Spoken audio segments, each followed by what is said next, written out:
Let's go.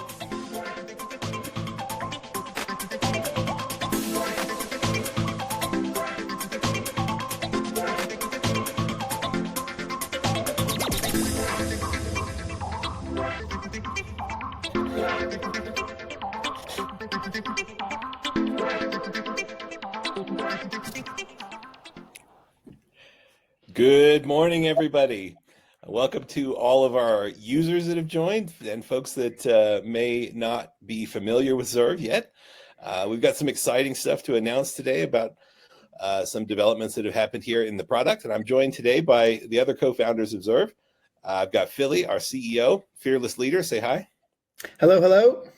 And Jason, our the big brain behind Zerve, chief technical officer. Say hi, Jason. Thanks, Greg. Excited to be here. Awesome. I'm pleased as well. So I'm Greg Michelson, Chief Product Officer here at Zerve, and we three are here today to announce something really cool that we have just released or will be shortly releasing later today in Zerve. It's going to change the way that people interact with their code and with their data, and it's going to be pretty spectacular, I think. I was thinking back earlier this morning to how I got connected with these two fine Irish gentlemen years ago. Philly reached out to me on LinkedIn, and he said, hey, he tried to pick a fight, basically, because I'd been in a company called Data Robot, and we were working on automated machine learning.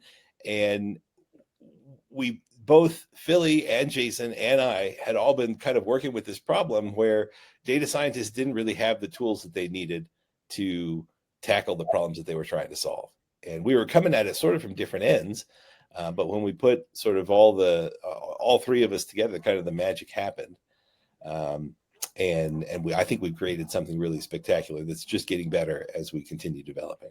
Yeah, you gain a lot with picking a fight. So I think it's kind of cool to get into it a little bit. It was just, it was at the time when Data Robot had released the COVID forecasting engine for the US government, which I just thought was this spectacular result, but how they got there was a mystery to me with automated machine learning. And that's when I started to pick the fight with Greg and get into the details about how it was built. And a lot of that chat was what formed kind of what we're going to talk about today. I remember, Greg, you were talking about trying to solve that problem with Jupyter Notebooks that took an hour to run. And so someone would pick up where someone else left off, and having to run that thing from start to finish took an hour just to get started, if I remember correctly.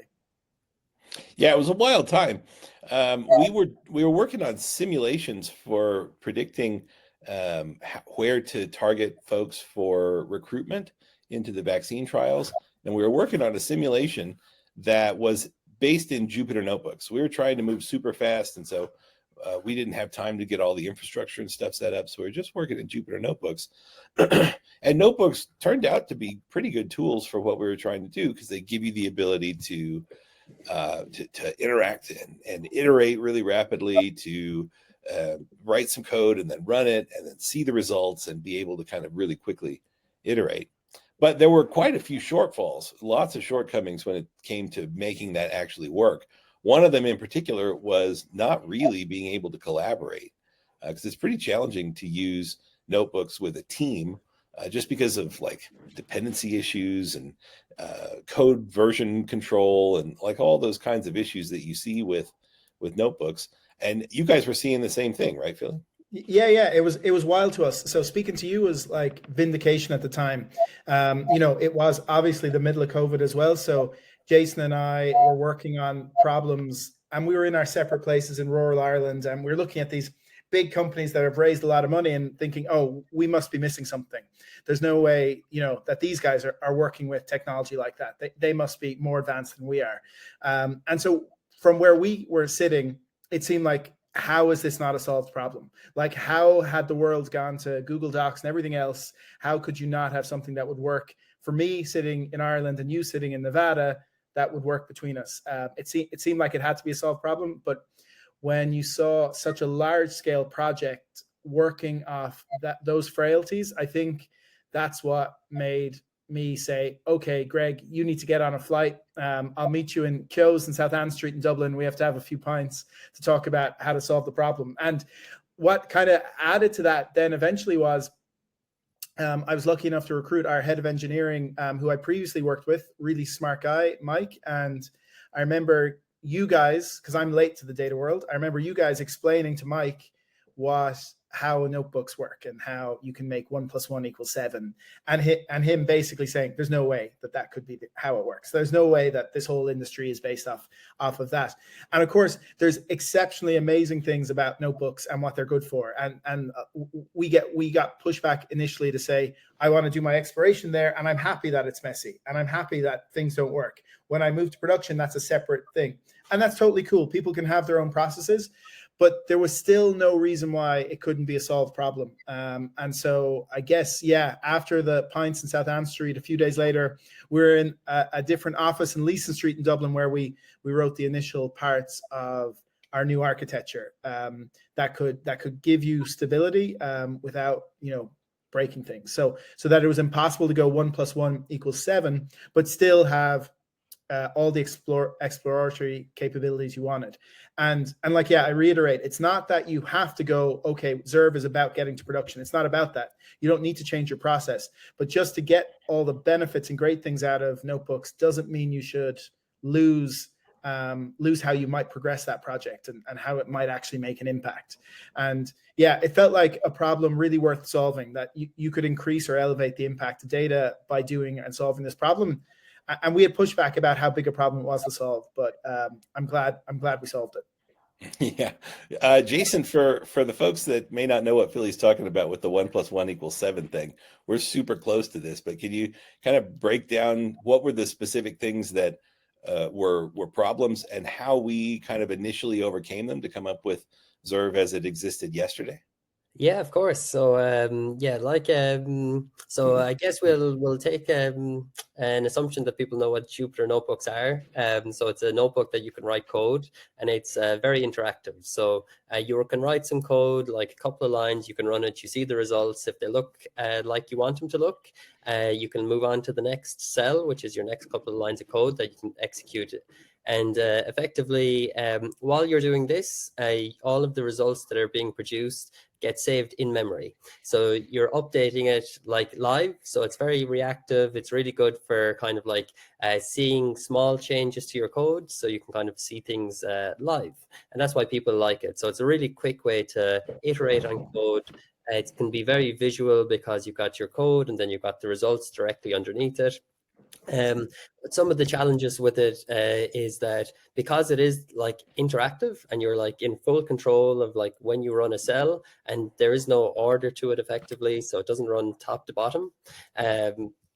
You can hit like real problems with, we'll say, environments. So this is like, if I send one to Greg and Philly, they might have different versions of Python installed, different packages, and it mightn't get the same results or be able to run it at all. So that's a big problem with collaboration. And then there's also, as Philly touched on, there was a issue with, we'll say, just getting it useful for a business. So typically things get deployed into the cloud. So you put it into AWS, Azure, GCP, or some other kind of a data center. And to be able to do that, it's not trivial. So you need to kind of rewrite the code typically. So the two things we were trying to solve for was, one was collaboration, and two was to get it into production or get it into the cloud. And how we did that with stability. So how we did that was we kind of re-engineered what happened when you press the run button on your piece of code. So when you run it, we'd actually spin up some cloud resources, we'd run it, we'd cache the results, save some metadata around it, and that meant that you could come back to it, rerun it, and you'd always get the same results. And then also everybody could be working together at the same time. So that was kind of the first problems we were looking to solve. And it looked like this, right? So if I could share my screen, yep. It looked a bit like this. Yes. And so it's very different, I guess, from what people would be used to if they were used to working with a notebook, which is just cell after cell and kind of stacked vertically. And so this is a DAG. It's like a graph of code, and it runs similar to a notebook, but you start with code, you'd run it, you'd see your output, and then all those outputs would be passed down to the next block. And what we discovered is that most of our users we're immediately jumping into full screen mode, or code and variables view, or whatever you want to call it, to be able to kind of have a more comfortable, more spacious editor and be able to preview variables and see what's coming out of different code that they might run, right? And I guess the other big thing that changed this year as well was that we have the agent. So now there's an agent inside of Zerve that can code with you. It's designed specifically for working with data. So it is very much like you have a Cursor and Claude and kind of tools like that for software engineering. That's they're engineered to work on like large repos of code and across multiple files. The Zerve agent is designed to work with code. So it's able to work like a data scientist or a data analyst, kind of like get insights or build models and all of the things that data professionals would typically work on. Yeah, so really, like about 6 months ago, I guess, to give a bit more context, like we doubled down on where we feel the benefit of and where agentic technology can go. So we think the sky is the limit. The ceiling's unbelievably high for how advanced you can make a product in this space. And what we did was look at how the others have worked it in different spaces, like Jason said, and like the likes of Cursor, the likes of Claude Code, and take what we've learned so far in terms of doing data science development and apply that to Zerve. And what we've seen since has just been rapid, explosive growth related to that. And it's massively interesting to see how that changes how you work with data. And more and more, I've been referring to that as data work, because it was specifically looking at how you do modeling and all of these sorts of things that were, kind of usually sat inside a data team. We're seeing rapid growth outside of those teams. So like what you can do doesn't depend on the team you're in anymore. It's super interesting to see data work being done across the organization. And it means that just the speed to insights are just so quick.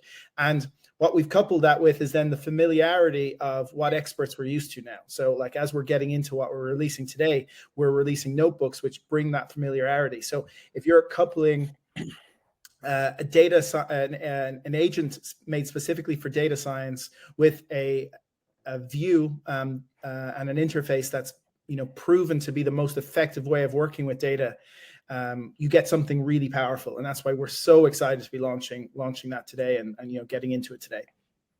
Yeah, there's two things going on here, right? Because the world of coding is kind of changing pretty dramatically with all these agents that have come in. In case anyone doesn't know, Jason, can you explain what is an agent when it comes to writing code? Sure. So ChatGPT kind of like hit the scenes maybe like 2-3 years ago, and it kind of introduced like large language models. So this became like available to everybody, and everybody used it for chat. And what they do is you give it a piece of like a prompt effectively. So you ask it a question, and it's able to generate an answer. So this is like so typically people would have started with like natural language, so it's like writing essays and everything like that. But code itself is just like text, just like any other piece of a document that would be written. And it turns out these large language models are really, really good at writing code. So what an agent is effectively the application of a large language model for the generation of code. And then the other kind of innovation around it is the context that's provided. So the context window, or how many like tokens or words effectively these agents can hold when in like memory when they're dealing with the problem, has gotten like really, really large. So it can hold like hundreds of thousands of like tokens or like words at a time effectively. And that means that you can fit in like lots of code or lots of information about the data that you're working on and the problem you want to solve. And that means that these large language models have like the full context to be able to understand the problem you're working on, to be able to like suggest really useful code. And then typically what they'll do is you'll give it a prompt or an instruction in natural language.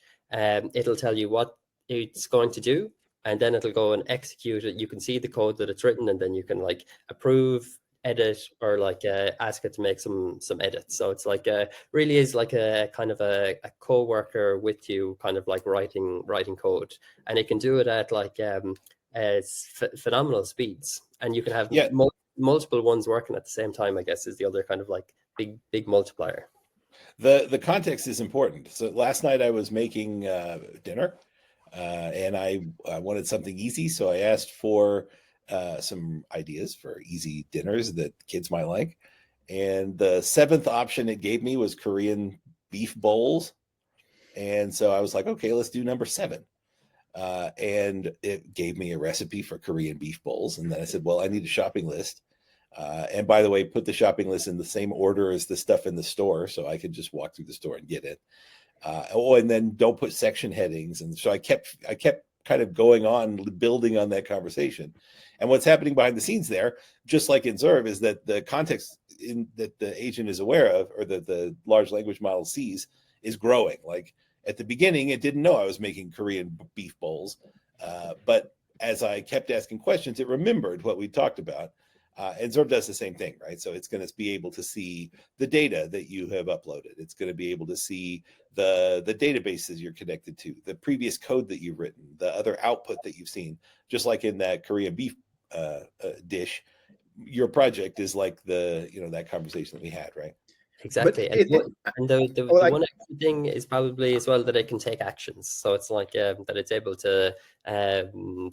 to make files, edit files, create files, write code. Like it's able to take the actions that a user would with inside an app, we'll say. And for a typical data workflow. So we obviously have usage patterns for how these projects go, and so taking all that into account, that context is automatically in that agent.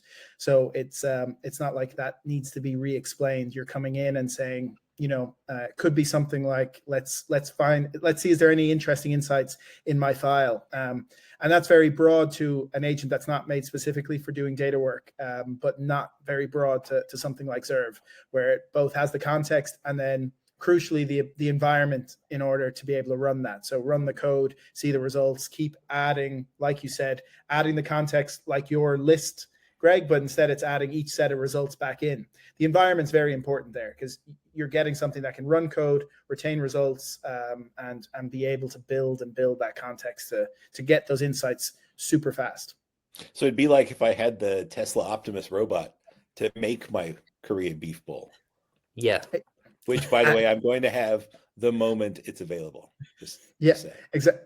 And maybe the robot is trained in Seoul on the best recipes. All right, excellent. So we've talked a lot about it. Let's show it. Jason, will you pop it up on the screen? Let's look at the new interface for Zerve and see how it works and where everything is situated, and give everybody a tour. And while you're bringing that up, Jay, it looks like we've got a question in as well, which will probably be answered through the demonstration here. So looks like a question in that's from Shital saying, how does the agent actually help me write or debug code? So I think we're going to be able to cover that through just the demonstration here too. Yeah, so we'll get into it and we'll see the agent kind of do a full end-to-end kind of a example in a minute. But this kind of just, here's one I met earlier, I guess, for the new interface. So you've got your classical kind of like notebook view, but you've also got the DAG view that Greg showed earlier. So this is like a visual representation of the project. So you've got your coding interface that you have here. You've got your outputs in line like you'd be familiar with. You've also got this where you can explore all of the variables that got created by this particular block. And then these two are connected, so you're able to kind of like easily navigate. You have AI generated descriptions of each of the blocks. Whoa, we're going super fast here. Wait. Okay, so can you go to the middle and just shrink it so that your code, like move your little boundary between them, so that so we can see the code a little more. Move it to the right so that you have, well, not that far to the right. You don't switch because it's so skinny. So you have some control over how things are laid out, and you've got like your output in line, just like you would in a notebook type view. And you showed how you could kind of click to jump to a particular cell, right? Yeah, so you can navigate between so both the notebook and the canvas are connected, so you're able to use it for navigation purposes. Now, this is one major difference here between what we're looking at here and a notebook is that you've got this non-linear thing happening, right? Yes, yeah. So here we've got the start of the project, and then we have. And these, what is this doing here? This is just so, reading in a CSV file, right? So this is reading in a CSV. So this is just a data. It's one of our quick start examples. So it's a data salaries file that has just a load of like historical values for different job descriptions across the US. And looking at the DAG, it looks like you're starting with that on the left, but then the data frame that you create when you read in that CSV file is being fed to lots and lots of different cells. Yes, yeah. So the DAG kind of illustrates that dependency. Exactly, yeah. So each of these connections do two things. So one is for data inheritance. So you pick up data from upstream blocks, and then the other one is for orchestration. So if we were to do like a run all, this first block would run, and because of the way that we've set up the compute and we know all the dependencies, all of these ones in parallel can run at the same time. So that's kind of unique to Zerve in that sense. And then each of the downstream blocks can run, and you have full kind of reproducibility of the results as well. Got it. So the output from each block is going to show inside the blocks on the right, and you can get a closer, more spacious view of the code over on the left side. Exactly. And you can toggle on and off. You can go full screen on the notebook view, and you can also go full screen on the canvas view if you want to just do like an exploration of it. And then we've got. Oh, I see the description up there. Yes. How did you get to that? Show one more time. So there's kind of two new controls. One is the block details. So this is an AI generated description of each of the blocks. So every block you click on has an AI generated description. Just so if you're kind of new into a project, you can kind of just easily navigate it. So say I shared this with you, you might come to this view and start to click, and instead of having to try to figure out just from the code and the results what's happening, you can read this description.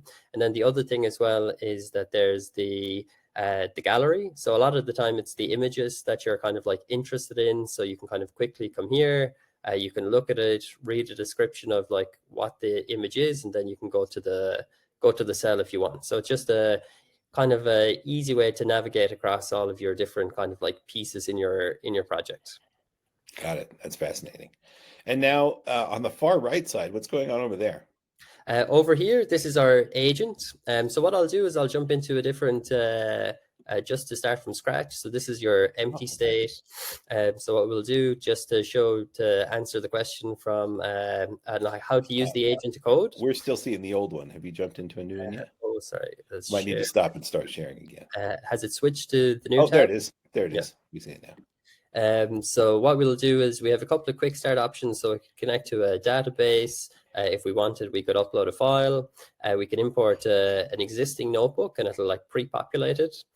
Or we can start from like kind of a quick start data set. So I'll pick something that's kind of like small so it can get started. So it's added to the file, so it's available to the project. And then there's also this generated first block. So this is the agent on the right. So what we're able to do is with chat, we'll say just from a coding perspective, what we're able to do. This is Titanic, yeah? So this is the Titanic data set. So so everybody's familiar with this, right? This is one row in this data set for each passenger on the Titanic. And it tells things like how much did they pay for their ticket and were they male or female and details about the passenger, and then whether they lived or died in the wreck. Yeah, exactly. Yeah. So then, every data scientist who's ever been on Kaggle has seen this data set. 100%. So then, what we'll ask it to do is to do some EDA, and just to spice things up a little bit, we'll ask it to show us things we would never seen before with some cool charts. So what it'll do is it'll take this prompt and it'll start to think. It'll look at the the data. So it's able to load the files to get the context. It's able to look at the so it's actually going to be able to see the output of the first block. Yes, yeah. So that's how it figures out what it is, and it can even start from. You can start without the first block. It can start from scratch, and the first thing it'll do will be load it. And every time a new block is created with a new set of results, it'll update its own context, and it's able to kind of like one block at a time, just like a data scientist or a data analyst or anybody who codes would. It kind of uncovers kind of like results one piece at a time, updates what it'll do in real time as a result, we'll say. So And this now, yeah, go ahead. yeah. I was just going to ask you about that. Oh yeah, so here it presented a plan. So this plan has like load and inspect, kind of like a survival pattern. So kind of give like an outline of all of the different things it'll do. And I'll just click a follow agent here. So as the agent is working, creating blocks, it'll start to navigate across the different kind of things that it creates. And we can see we get like a live progress. So it'll kick off all of these like sequentially. If it has a chance to run two of them in parallel, it will. And then it gives an update of like how its progress is going. And then you can also see like the reasoning. So each of the steps that it does throughout. If you want to be working while the agent is working, you can do that too. So you can click on a block and effectively it won't move you off. You can edit it. You can create a new block in between. So here I've just created this one. I can be working here while the agent is working on other parts of the project. And you can rewire them, yeah? If you yes, that block yeah. you just created. This isn't just visual, so you can use it to not only like rewire, but also to like create and like so you're in full control of the DAG. So it's not just a visual representation of the project, but you can pick like dependencies and build your DAG interactively. And look at that speed. Oh my God. Scroll down, Jay, to see the new stuff being created. It is just wild. Like we're living, as Greg would say, we're living in the future. Yeah, and you can start to see kind of the charts that it's producing. It's got the AI generated descriptions. What do they call these? Are those violin charts? Is that what those are that's called? a violin chart, yes, yeah. I'd call it a fiddle chart. I'm a little country. But you play the fiddle, Greg. Oh, yeah, only when forced. So we can judge at the end whether or not it's producing kind of like stuff that we've never seen about this data set before, but it seems to be giving it a good go. And I get like what's unbelievably cool here from a demo perspective, you mightn't pick up on it, is like you're not touching the mouse here, Jay. Like you can be to be moving around, but all of this is what's happening in front of you. The agent is doing everything here. Yes, yeah. So it's like just on autopilot. If I click on a block and I wanted to like say work on this one, we'll see that the follow agent message shows up. So now I'm not in the follow mode and I can be working on this block. And you can also get the agent now inside a block with the Ask AI. So you can get it to make like block level edits. So wait, explain exactly the difference there between what's happening on the right side and what's happening in that block right there. Yeah, so this is kind of, so we would have talked about context a lot, and this is kind of like a narrowed context. So the changes, so when I'm working over here in the chat, it's at the level of the entire project. I can like at like a block or something like that. So very quickly, I'll just add this, and I can go like at inspect or whatever. I can give it the context of the block and I can ask it to make edits. It'll present a plan. But when I'm in this ask AI mode in a block, it's kind of like more direct for kind of like faster edits to the code, we'll say. So I could ask it to do something like update the comments to be funny. It doesn't have to be, it can be like real, but it's like just an example. It could be anything. It's got the full context of all of the other blocks. So it's got everything available to it. It can go and read outputs from other blocks if it needs to. And here it is, it's added something about Sherlock Holmes and things like that. So and Jason, it might be worth talking a little bit about like what we're seeing in terms of people single shotting projects versus like that functionality where you're looking to go and do bit by bit or iteratively build your project. Like how much are we seeing people move to the lovable type model versus the cursor type model. And just for more context, what that is where someone puts in 1 or 2 prompts to try and get an answer out the whole way through, versus someone putting in small prompts to do little parts along the way.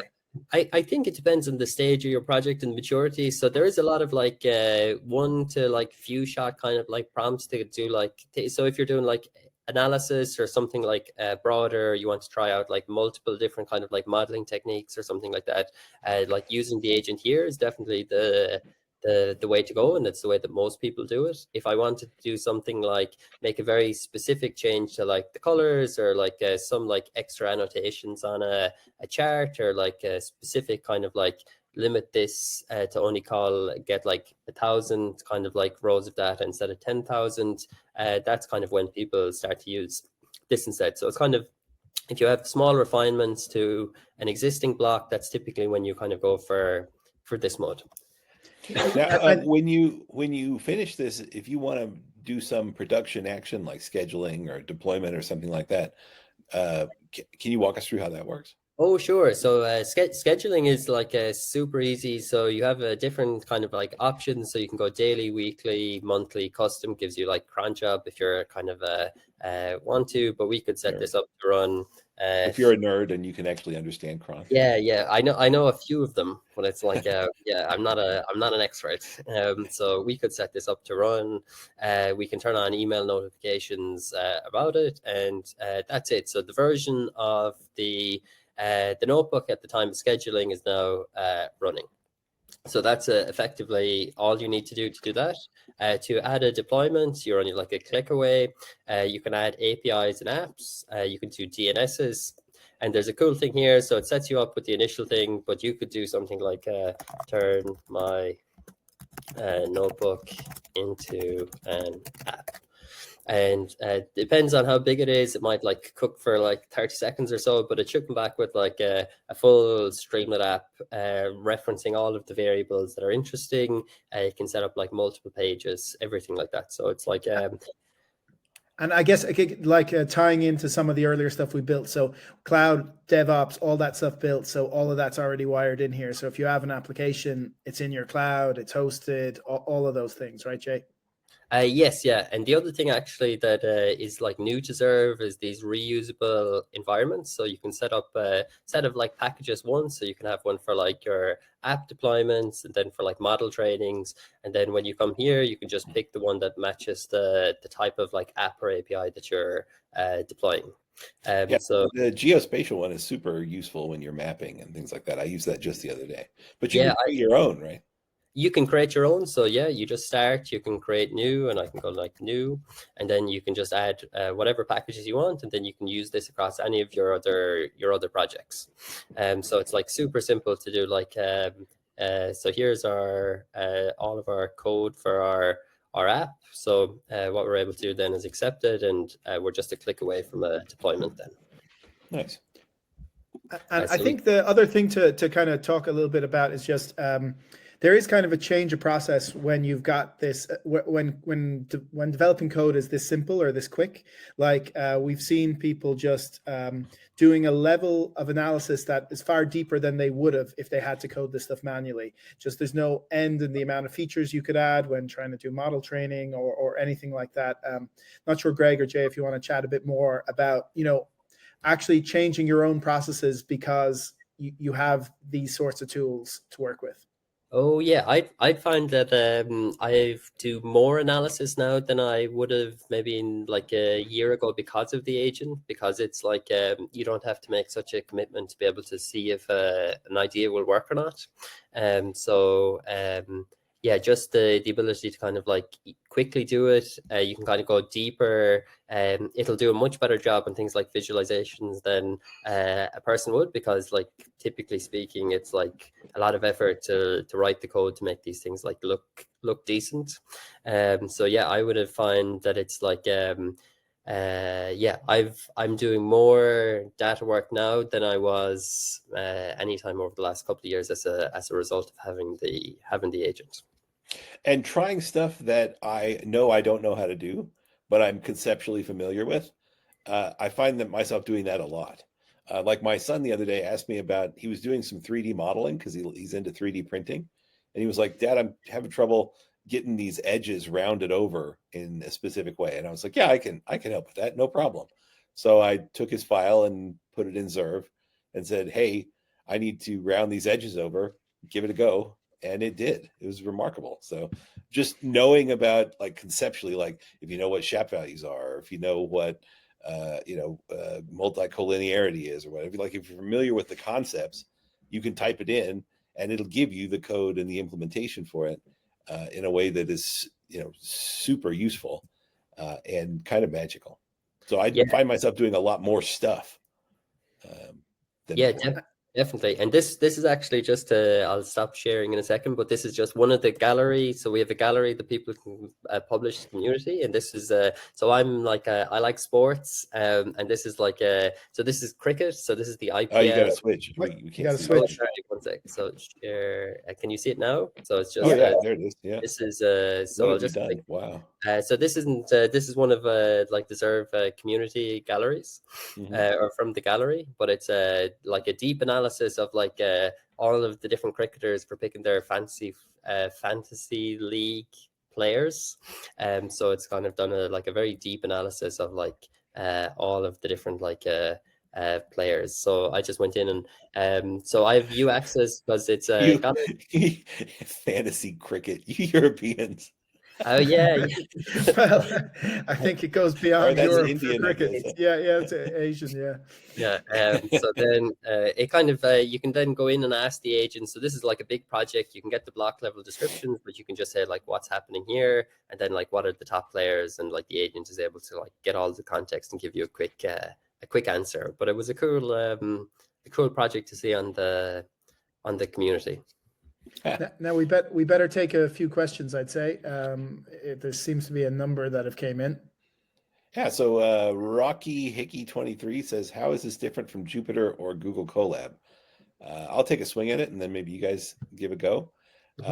Google Colab is basically a fork of Jupyter, except it's online and it's infinitely more frustrating to use because it's very slow. And despite the name including the word Colab, collaboration actually becomes more difficult in Google Colab when you use it. Jupyter is primarily, we talked about notebooks.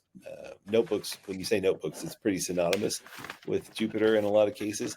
But Jupyter notebooks run locally. They're in memory tools. They don't typically have an integration with an agent or an AI. But they are kind of the tool that everybody learns on because they were designed to be classroom scratch pads. And so they're very familiar to professors, to students who are writing code, and then they just sort of take those into the workplace. This takes that to the next level, to an industrial level, so that instead of being in memory and instead of being non-collaborative and local, instead of all of that, you've got a cloud-based, rock solid, bulletproof environment that integrates all of the latest LLM and AI technology and gives you all of these additional capabilities that you could never get out of a Jupyter notebook. So I can pick my compute, I can use GPUs, I can run in the cloud, I can share collaboratively. We didn't have time to show it, but Jason could have invited Philly and I into his canvas, and he would have been able to see our mouses moving around, and we would have been able to all edit and run code simultaneously. Because it's very much like a Google Docs experience when you're working collaboratively in Zerve. Lots of people all at the same time. So I think the main difference is Jupyter is a scratch pad. It's mainly meant for the classroom, but has been used in many other places due to a lack of other tooling. And Zerve is kind of the evolution of that into an industrial grade development environment for data science. Yep. No, nothing to add. I think you got it, Greg. Okay. Let's see. But I like. Let's see. Dumb Guy Code says, "What does your AI does?" So I think we're being trolled a little bit there, which is fine. Our AI does what AIs do. But I guess in particular, we've tuned it for data science, tuned it for the context required to do what we refer to as data work. I'm taking it genuinely, Greg, in case we're not being trolled. I'm taking the question. But yeah, ours is specifically for helping you get to insights really quick, to do data work, and to do what Jason just did. Yeah. I'm thinking of a Simpsons quote about the 500 don'ts and 10 do's of knife safety. Don't do what Donnie don't does. But yeah, very, very interesting. There's no podcast or live stream that's complete without a Simpsons reference. No. All right. No. Sheetal Andy 22 says, how do I turn something I build here into a real production workflow? Jason, you want to swing at it? Yeah, so there's the few kind of methods at the end. Is one is the scheduling of like a workflow is one, so you get full version control, you get kind of like all of the normal kind of like resilience and fallbacks, and like retries kind of built in automatically, and then you're only like one click away from an API or a app deployment. So you can take anything that you've built inside of your notebook, and you can reference that directly inside of your deployments. And then once you click deploy, it's fully scalable in the cloud on your own DNS. So it has its own like URL. And yeah, that's it. So you just write some code, reference what you've built in the notebook, and click deploy. What about sensitive data, Jason? Do you want to talk a bit about how Zerve handles sure, yeah. So the data is sensitive. So well, the first thing is that it's like fully self-hostable, so you can like run Zerve in your own cloud. So you can connect. It's like a 6-minute install, so you just click the quick start. So if you sign up for Zerve, you'll see a little self-host button you can click on, and then it'll just install. It's inside your own AWS. You can run it on Kubernetes. You can run it on-prem if you wanted. And all of the data, all of the workloads, everything you deploy sits inside of your infrastructure. The other thing then is that there's dataset connections that you can kind of have once. There's secret managements that are all baked in, so they're fully encrypted using like vaults. And one thing as well, I think that Philly was going to touch on around the deployments, is all of your code can be version controlled through Git. So any of the major Git providers, even like GitHub Enterprise that's hosted like inside your own environment, you can push all the code that you write from Zerve into that. Got it. So we're not playing around here. We mean business. All the serious things. All the serious things, 100%. So yeah, I think from the start, even in our recruitment, our head of engineering, I recruited the guy that used to say no to tools in where I used to work, and it's from the start we wanted the strictest controls internally, and to be set up like we've set up. And Jason, maybe you can even talk to that a little bit. Whenever you kind of self-host into if you self-host in your own cloud, the different control plane and the data plane, how that's actually set up similar to the way we use our services and interact with other people's environments. So there's the control plane, which is basically the set of APIs for like managing the user access, the projects, the access controls. They're hosted in one of our accounts, and then if you sign up and just want to try Zerve, we'll say you can use our SaaS offering. So this is like we'll like provide the compute and everything, but that is set up exactly like somebody that's self-hosting themselves is. So it's kind of like the whole thing is once you self-host, you get the exact same experience as we do for all of our own users. So there's no downsides. It's like tested heavily, so there's thousands of users that kind of go through this setup, and it's kind of like everything is optimized for that kind of experience. Yeah, so it took longer, but it was done on purpose. In terms of building it, that was harder to build that way. It would have been quicker to just build a SaaS product and then think about how you have it work inside an environment. But with people like NASA or like financial services organizations, we just knew when we got to that, it wouldn't work. And so all conscious decisions for the seriousness, Greg, to make it work in the long term. All right. Well, we've had a great conversation here. I want to wrap up with a bit of a curveball. You guys hear that noise? That's crazy. I want to wrap up with a bit of a curveball here. The large language models are kind of changing the way the world works. They've certainly changed the way that that people kind of live, right? People are now using large language models for everything. What's the world going to look like in 5 years? What's going to be the most unexpected or biggest change that you guys see coming as a result of the way these large language models are sort of invading every aspect of our lives? Phil, you go first. I'll go for, well, I think in terms of invading every aspect, I'm already invaded. So I was early to start using it. I use the various AI tools constantly. So I had a really strange moment a few weeks ago when I use the audio version of ChatGPT when I'm using ChatGPT, and I have chats with it about what I should watch next on Netflix and things like that. And I was having a conversation with someone, and I was going to reference another conversation I had when I was like, who was I speaking to about that? And I wasn't speaking to anyone. I was speaking to ChatGPT about what I should watch next. So I think that was the most invasive thing that's happened to me in terms of AI. So yeah, there's like, the sky is the limit. I like, we've really, we've doubled down on the agents being something that's very different. I think we've seen it since the summer and since kind of launching into the self-serve agent model in like September, just the amount of applications you can have with it. So I don't know where we'll be in 5 years, but by no means do I think it's a thing we won't be talking about. It will absolutely still be on the journey. Bonus follow-up question. Have you changed the default voice of ChatGPT? No, I got a default voice. I didn't edit it. Still the lady? Yeah, it's the lady. Yeah. All right, excellent. Just wondered. All right, Jason, your turn.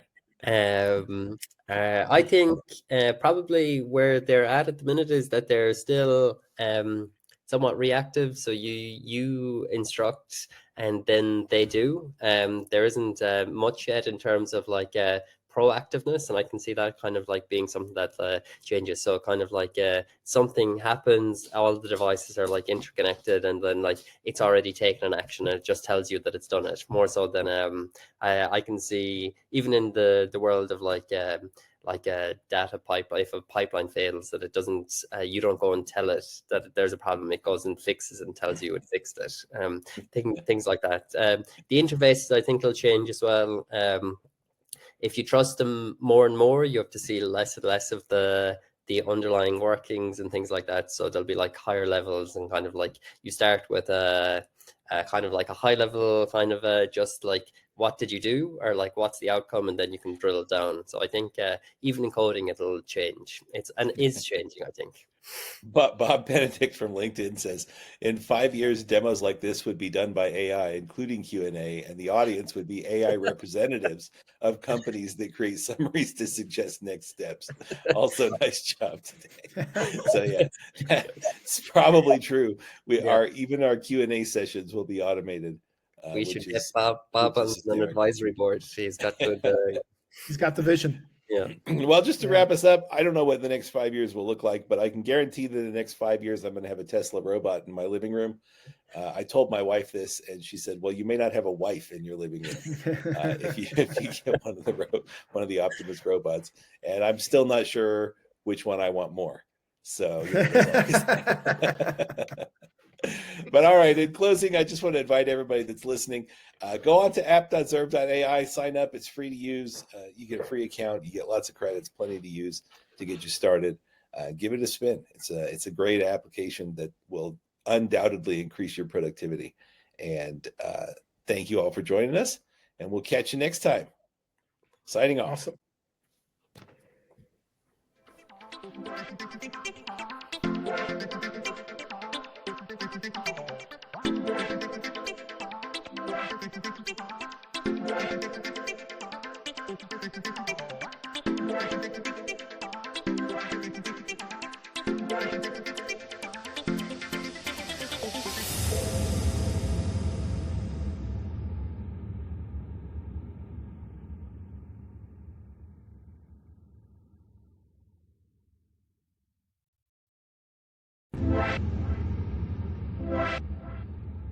you.